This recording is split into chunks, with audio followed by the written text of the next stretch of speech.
You don't want the drink. You want the feeling the drink will give you, the quiet, the relief, the escape from your own thoughts, even if it's just for a minute.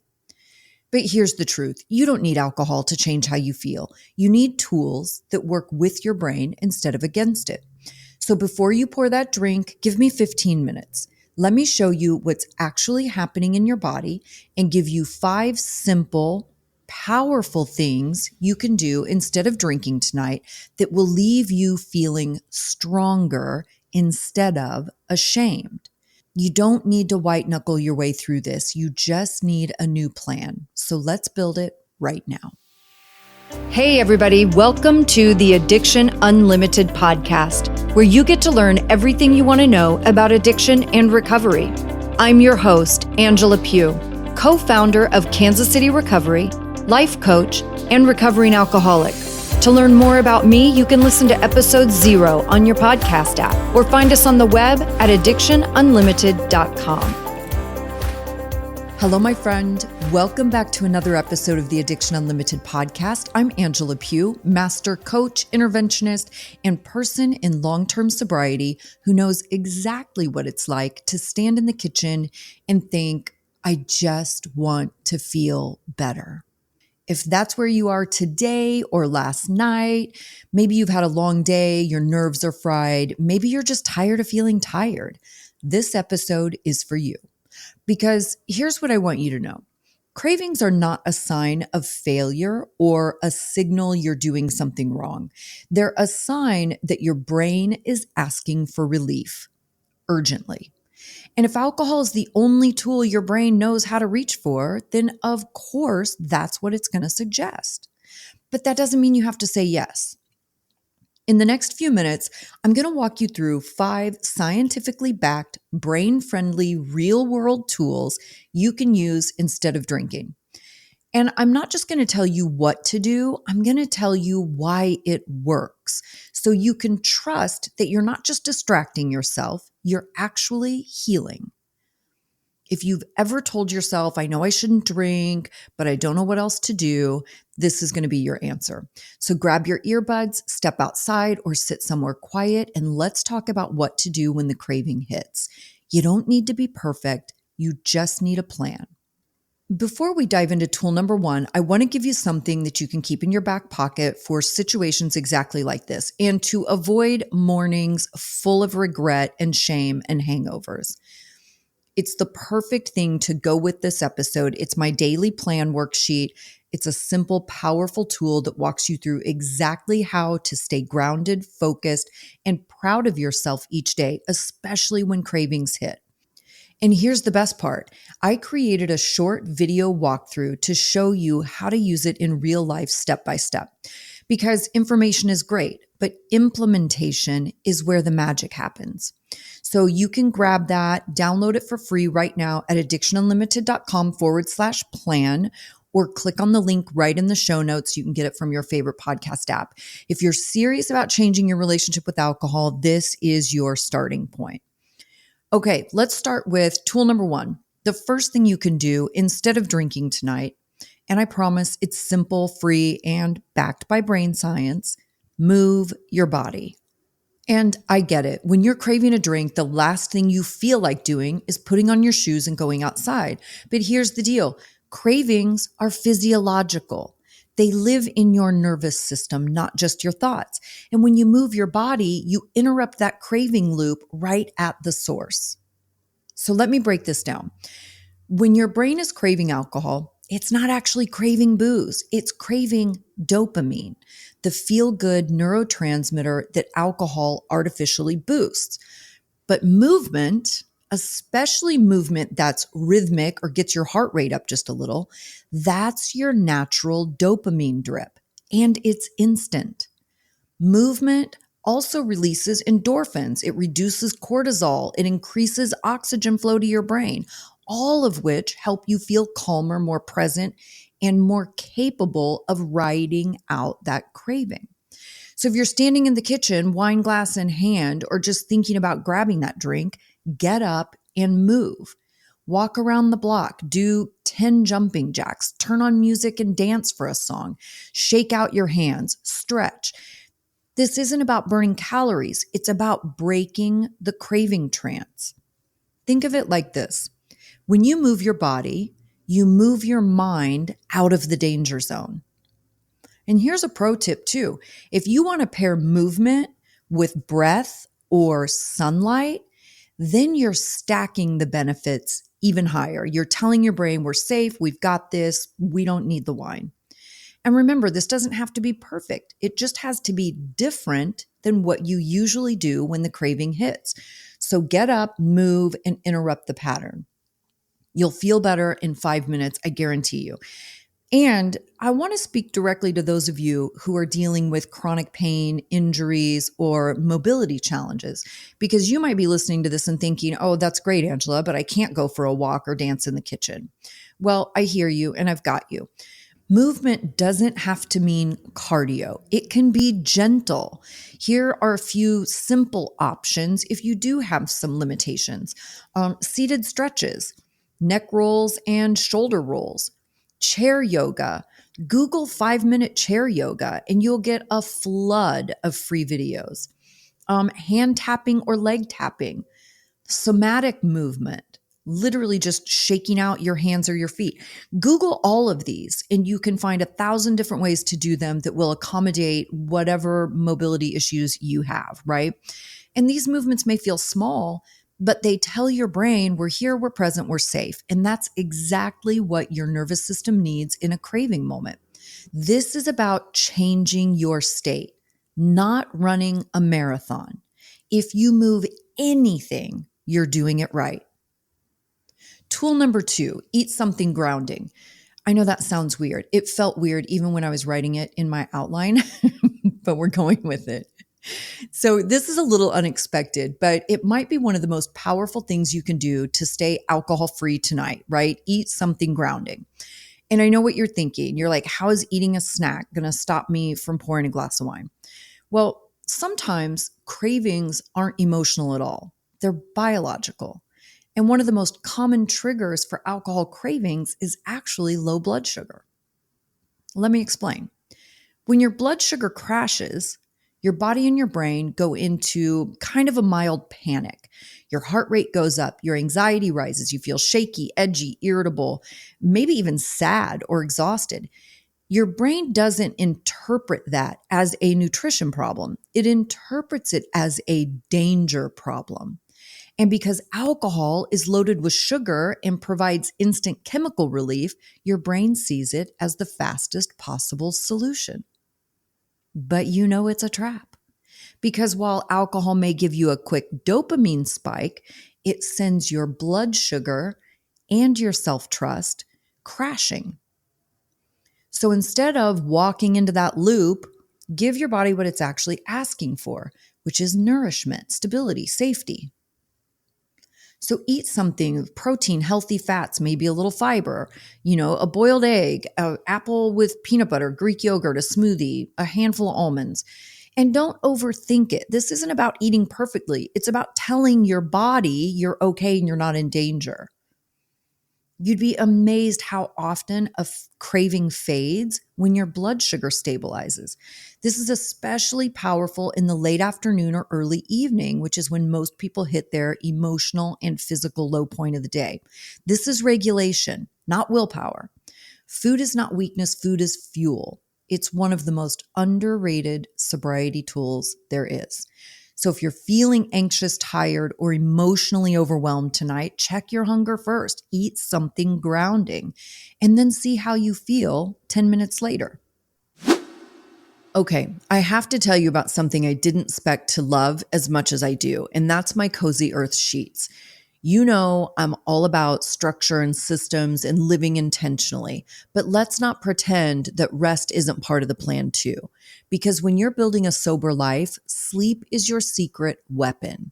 And Cozy Earth, this isn't just about nice bedding. This is game changing. Cozy Earth has officially turned my bedtime into a luxury ritual. These sheets are temperature regulating, ridiculously soft, and made from viscose from bamboo. So even my little inner perfectionist is satisfied. It's like sleeping in a 5-star hotel that I don't have to check out of at 11 a.m. And let's be honest, we spend a lot of time at home, especially when we're getting sober. So your space should feel like a sanctuary. These sheets and pajamas make you feel spoiled in the best way possible. It's luxury without the guilt. My friends are even jumping on the bandwagon. After touching my sheets, they're always like, how do I get these sheets? And they love them as much as I do. And here's the best part. You get a 100-night sleep trial and a 10-year warranty on all bedding. So there's literally zero risk. Go to cozyearth.com and use code Angela for 40% off sheets, pajamas, and so much more. That's 40% off your new favorite part of your day. Your sanctuary awaits, my friend, at cozyearth.com. Tool number 3, break the habit loop.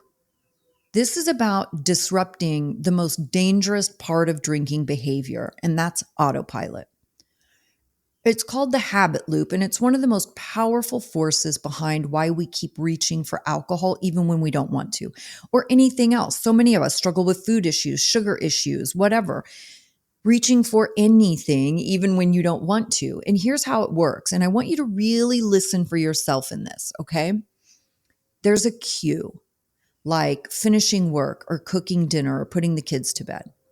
That cue triggers a routine. Pouring a glass of wine, reaching for the fridge, checking out. And the brain expects a reward, a short-term hit of relief or quiet or escape. This loop forms in the basal ganglia, the part of your brain responsible for automatic behavior. It doesn't care about your goals. It's just trying to be efficient. So when 6 o'clock rolls around and your brain is used to wine while chopping the onions, it doesn't even ask what you want. It just cues the loop. The good news is you don't have to break the loop all at once. You just have to interrupt it. Shift something small, like change one part of the pattern, and then the brain can't complete the loop like it used to. You're interrupting the autopilot mode. So here are a few ways you can do that starting today. If you usually pour a glass of wine while cooking dinner, then sip something else instead. A sparkling water, a mocktail, even hot tea, who cares? Whatever turns you on. Just have something else readily available to replace that glass of wine. If you sit in the same chair with your drink, sit somewhere else. Instead of turning on the television, turn on a podcast or music. Might be a great time to binge past episodes of Addiction Unlimited, just saying. Even changing the lighting of your room can trigger a different mood and shift your brain into a new track. This is called a pattern interrupt. And it works because the brain loves patterns, but it can't complete one if you swap out a piece, right? And this isn't just a podcast suggestion. This is actually the first thing I do with my private coaching clients when they come to me and we're dealing with cravings and autopilot drinking and relapse loops. We start simple but powerful. And my process is actually a 3-part process that teaches your brain we're doing something different now, because small changes cause big interruptions.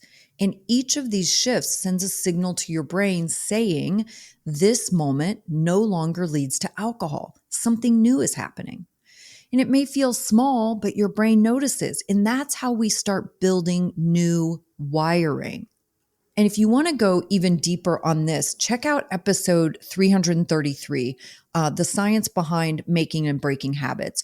I walk through how these loops form, how to interrupt them, how to rewire your behavior using real brain science, of course.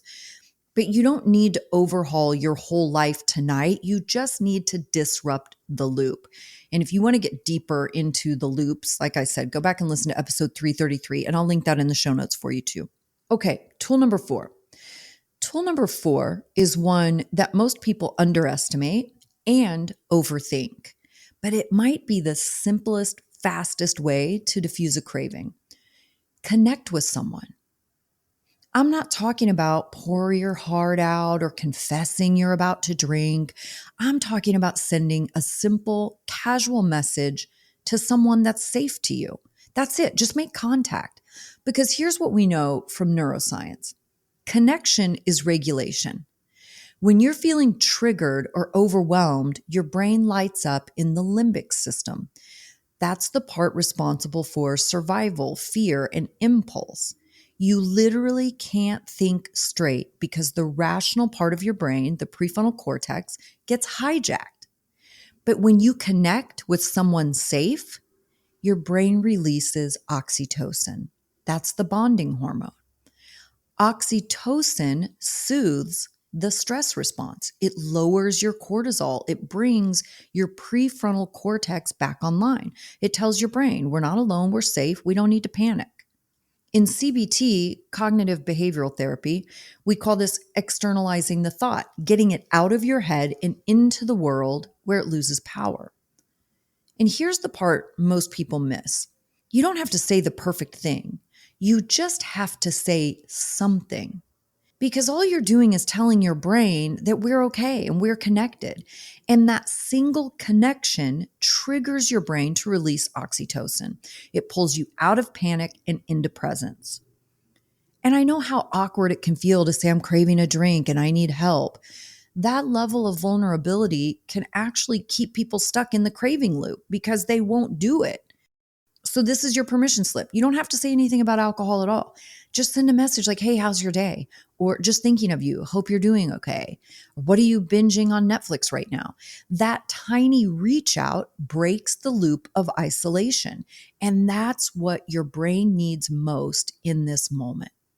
If it's someone you trust and you feel safe opening up, great. But don't let that be the requirement, because the goal isn't to vent, it's to connect, to remind your nervous system that you're not doing this alone. And if you don't have someone like that, there are a million places to find it. That's why I created my community. We all need places where we can reach out without fear or shame. Sometimes just reading a few posts or liking someone's post is enough to shift your energy. And remember what I always tell you: addiction needs you to be isolated. It needs you to feel alone, and it needs you to feel bad about yourself. Connection ruins that recipe every time. Okay, tool number 5, the fifth and final tool.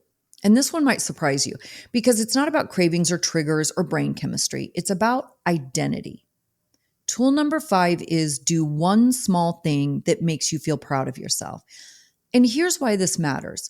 When you're craving alcohol, your brain is usually telling a very old story. I can't handle this. This won't get better. I don't have what it takes.